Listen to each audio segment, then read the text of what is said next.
যে এটা তো পুরো শিওরণ জানিয়ে দিয়েছে, সত্যিকারে ভাবিনি যে এতটা ভালো।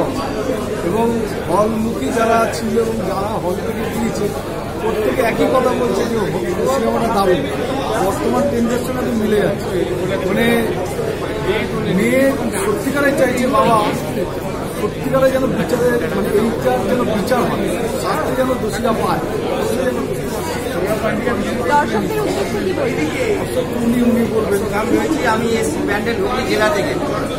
আমাকে প্রডিউসার আমাকে ইনভাইট করেছেন, উনি একটা বিরাট সমাজসেবী, আমি একটা সমাজসেবী। তো উনি আমায় বললেন যে আমি 6 মাস আগে একটা শুটিং করেছি, আপনি একবার প্লিজ আসবেন। সত্যি 6 মাসের মধ্যেই যে আমাদের ওয়েস্ট বেঙ্গলে এত বড় ঘটনা, সেটাকে যে উনি অ্যাডভান্স তুলে দিয়েছেন, একটা মিরাক্কেল ব্যাপার। একটা মানে কি বলবো, মানে একটা মানে মানে বেরোচ্ছে না যে ঘটনা যা চলছে, তার যে উনি সেরকমভাবে যে মানুষের সামনে তুলে ধরলেন, এর জন্য ওনাকে আমি ব্যক্তিগতভাবে ওনাকে আমি সেলুট জানাই।